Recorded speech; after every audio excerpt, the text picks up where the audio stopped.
Hey friends, so last week we talked about how sometimes there can be a thin line between a joke and something that is just flat out disrespectful. So I feel that you can't really talk about that subject without also discussing the somewhat related topic of intent, impact, and consequences.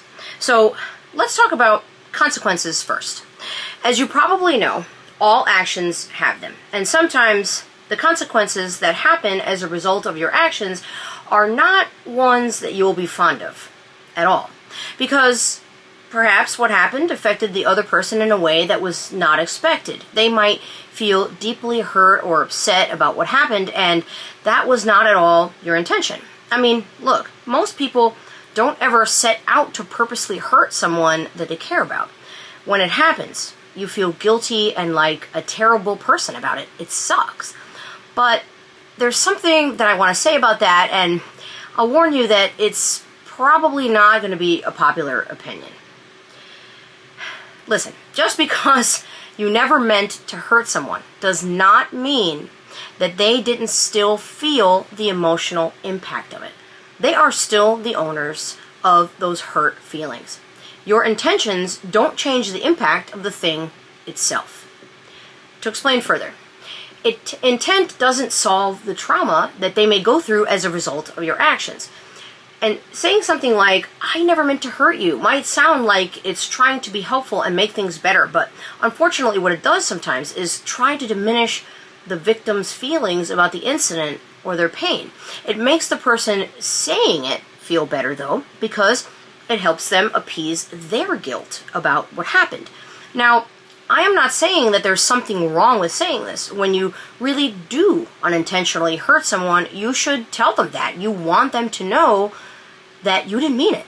But that kind of statement should go hand in hand with a heartfelt apology. It makes much more of an impact then. Because sometimes people will say they never meant to hurt you over and over and not apologize, hoping that you will just forgive and forget and move along.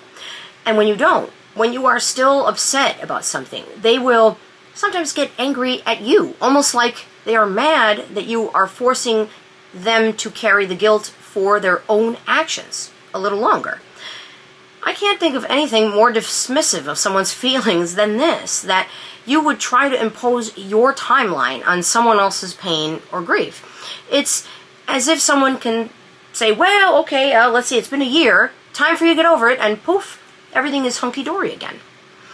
That person might feel tired of feeling bad about it, but if you are still hurting, then that's your right, and they don't get a say about it, nor do they get a say about whether or not you ultimately forgive them.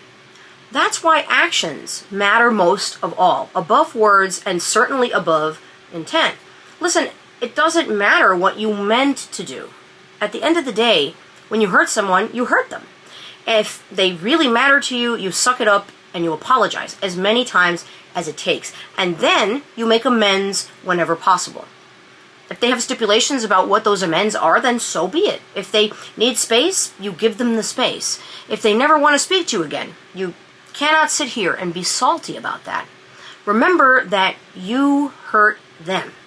Don't try to project your guilt onto them because what you did wasn't right. You did it, and you have to own it. Nobody else besides the person who is going through the pain gets to choose how that pain from another person's actions is processed. You don't get to nope out of it because you don't want to carry it around anymore. That is a complete dodge of accountability. Might as well blame it on the phase of the moon, or your zodiac sign, or the rain, or the alcohol. A nod going out to Milli Vanilli and Jamie Foxx, respectively, on those. As silly as it sounds to blame those things for your actions, it's just as silly and, well, damn disrespectful to expect people to set their hurt feelings aside to make you feel better. At the end of the day, you still did it. It doesn't absolve you of guilt, or needing to make amends, or of anything. Everyone has free will to do and say what they want, but with free will can come consequences, and that part nobody is free of. Sometimes, as we said, those consequences are going to be that someone doesn't forgive you for what you did. Sometimes you will lose them because of your actions. Sometimes they will forgive you but not trust you again, or not want to reconnect with you at all. Those are things you will have to unfortunately need to accept, and you might think it's unfair or that they're being harsh, but remember that is how they chose to heal from their impact. Your intent is still irrelevant. A lot of times I think people truly do feel bad about what they did, and they will want to push that other person to forgive. They want to just push a reconnection and reach out over and over, or get a third party to intervene and everything. That doesn't always work. In fact, a lot of times it will fail miserably and make things even worse. People heal when they're ready, and again, you have to give them time and space to do that. You cannot force that reconnection. It's an evolution, and not everyone will want it. Again, consequences. Which leads me to the next point. I would say that the simple solution to all of this here is that, well, you don't ever hurt people, intentionally or not. But that isn't realistic, because people aren't perfect, and emotions are complicated things. But they make us human. And while you can control your own, well, most of the time, you can't control other people's. You also can't control how other people are going to receive the things that you give them. So, the best you can do is not try to hurt people. And that is fairly simple. Some of it just requires a little more thinking, such as thinking about what could be the consequences of your actions before you, well, say and do things. Think about how that person might feel. Think about how they're going to receive that. Think about how you would feel if you were in their shoes. I have found that that old trading places exercise that they teach you as kids in school is actually pretty effective as an adult too. I will admit that it has given me pause many, many times when making a decision, and it made me completely rethink some altogether to somehow come up with a different, kinder, more patient approach to dealing with an interpersonal conflict.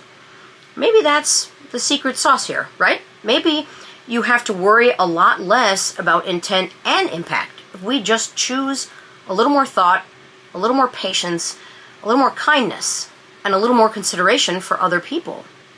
And a little less selfishness about what we are going to get out of situations. It's not going to be the be-all, end-all for every conflict or disagreement, but just taking those extra few minutes sometimes to think about the things we say and do and their impact on others can go a long way. Once the genie is out of the proverbial bottle, friends, there is not much you can do to get them back in. And as such, you have to deal with that fallout from it. That might mean your relationship with the person who's upset is going to change or even end. That is going to be, as we said, up to them mostly. But the thing to remember is that you don't get to choose how people heal themselves from the things that you've done, regardless of what your intentions were. Your intentions don't erase the act. And turning tables or trying to deflect the blame certainly doesn't help make things right either. I can't tell you how many times I've seen people who, after having done some pretty crappy things to someone else, are indignant about how the other person doesn't reach out anymore, isn't their friend anymore, won't speak to them, etc. And they are legit mad about it, and will even go as far as painting themselves as a victim too. Really? What do you even say to someone who is telling you a story like this? Besides, grow up and be accountable. Asking for a friend. Anyway, it is really, really important to remember that you are free to do and say pretty much whatever you want, whenever you want. But you are not free of the consequences of those words or those actions. And like we said in the beginning of the video, sometimes you're not going to like those consequences. That's just life. And unfortunately, not everything in it is fixable sometimes. That's why all you can really do when dealing with conflict is think carefully about your actions. Check your intentions. Check how they could be perceived. And have good ones for people. Be kind and respectful and considerate, always. It is definitely not going to solve every disagreement, or sidestep every faux pas, or every accidentally maligned intention. Not by a long shot, but it will certainly leave you with a better conscience and a higher sense of self-awareness that there are just some things you can't take back. And that might help you become a better, kinder decision maker, and will help you make better decisions, period, for the next time. That's all I've got for you this week. I'll be back next week with another priority message. Until then, take good care of yourselves. Bye.